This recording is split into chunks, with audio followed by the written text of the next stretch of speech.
I'm going to spend about 15 minutes talking about our discovery to delivery strategy. I'm Cathy King. I am the Executive Director of Delivery Services here at OCLC.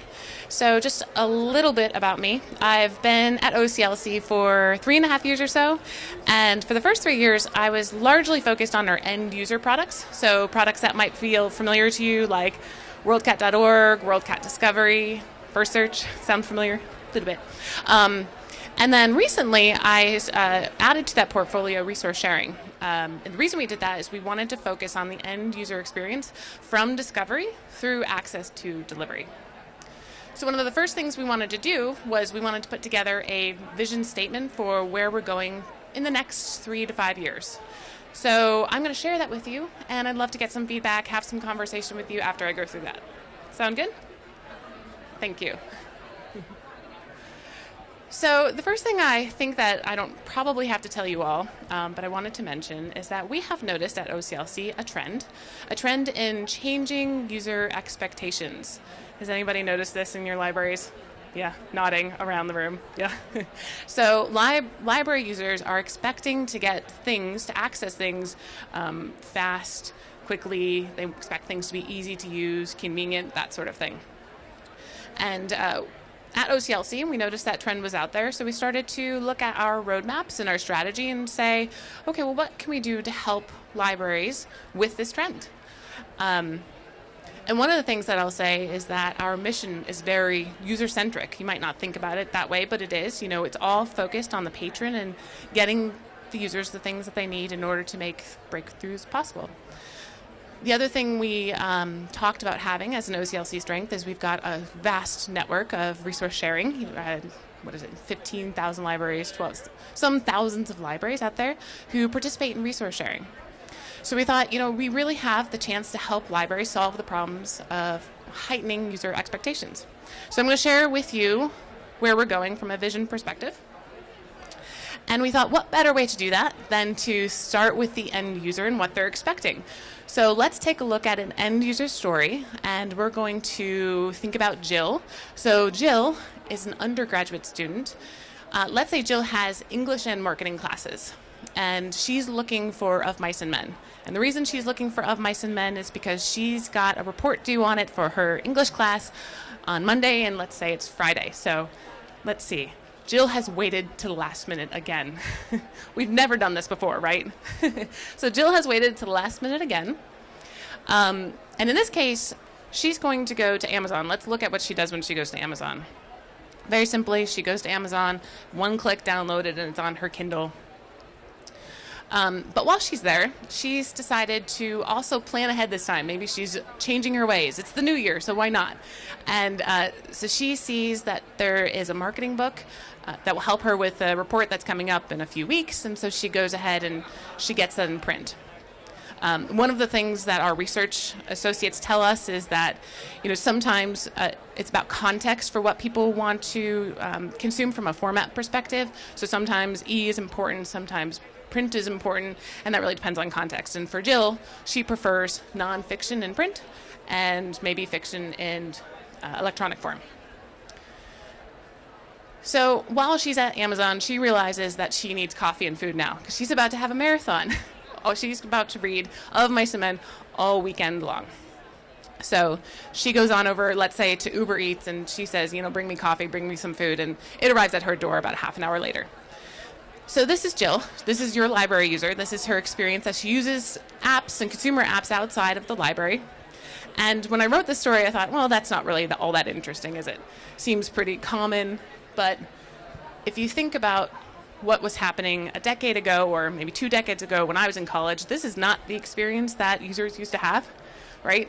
For me, I went to the University of Pittsburgh, and I would have to, if this was me, and this might be based on a true story, I'm not going to lie, I would have to go down to the student union, look up the bus schedules, and make my way to the mall. It would take me about 2 hours, pick up the book if they had it, then stop by the store. This wouldn't take me the 15 minutes that it took her. And by 15 minutes, we mean 5. So these expectations are obviously being brought into your libraries, and we want to help you solve to that expectation. So what we did when we were designing this vision was we looked at Well, one thing I should just say, I just want to show some of these companies that are actually driving this expectation. So it's not just Amazon.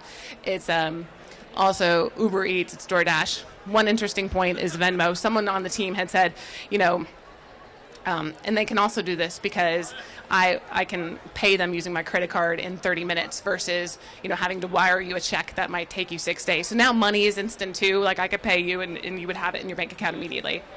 So all these companies are kind of influencing those trends. So when you look at the components of what's making up that experience, what's helping users get anything on demand, anything they want, we really think about it in 3 components. So the first component is intuitive discovery, being able to find anything they want. And really these days, through any channel. Does anybody use Amazon Alexa? No Alexa users? That's kind of shocking. All right.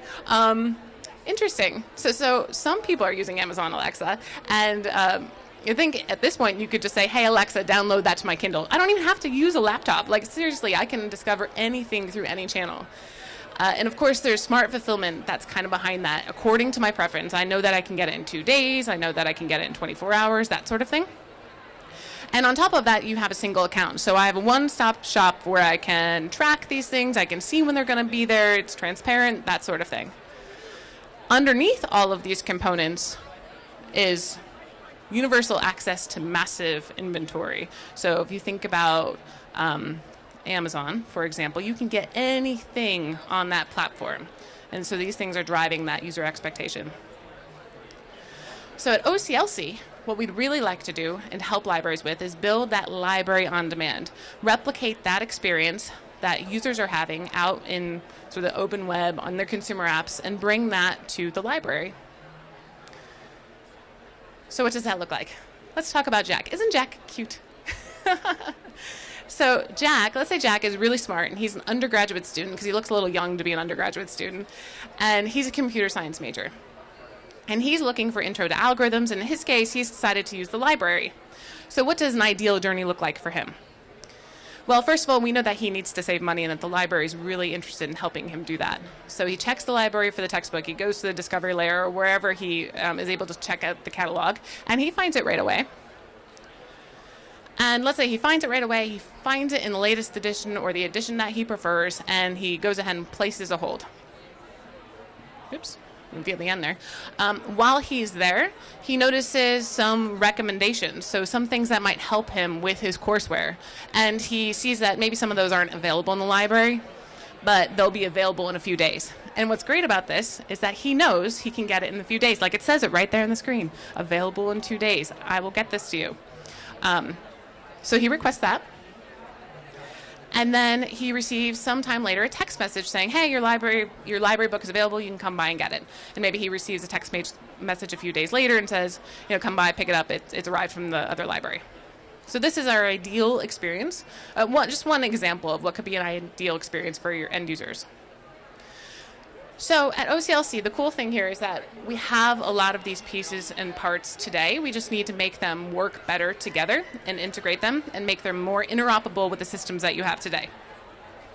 So just as an example of one of the things that we have kind of this through any channel. So you can go to Google Books, and through our partnership there, you can find things in the library and see what's available.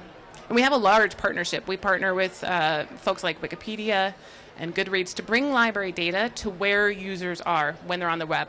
We don't necessarily assume that they're going to start with the library catalog.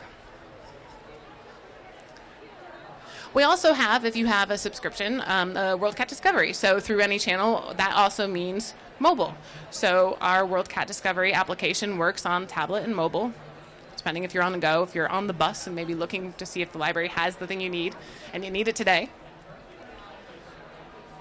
We've been very focused from a discovery perspective on this concept of smart fulfillment, so showing users what's available at the library, in what formats they have. And in this example, this is something new we're doing.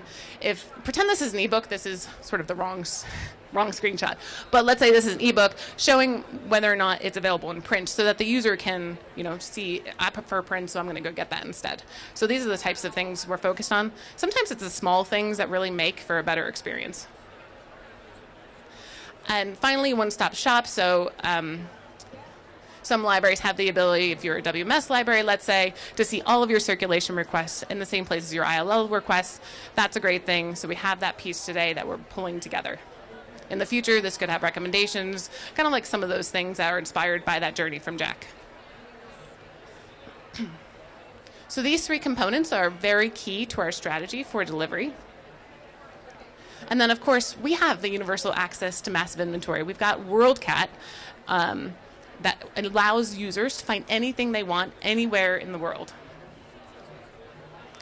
And kind of in summary, we want to just share with you what our vision statement is, which is to enable that library on demand service by delivering materials to library users quickly, through intuitive user experiences and interfaces, through maximizing collections, through connected collections, and also for librarians to help to automate their staff workflows, because we know that that's really important for you to get those items to users quickly.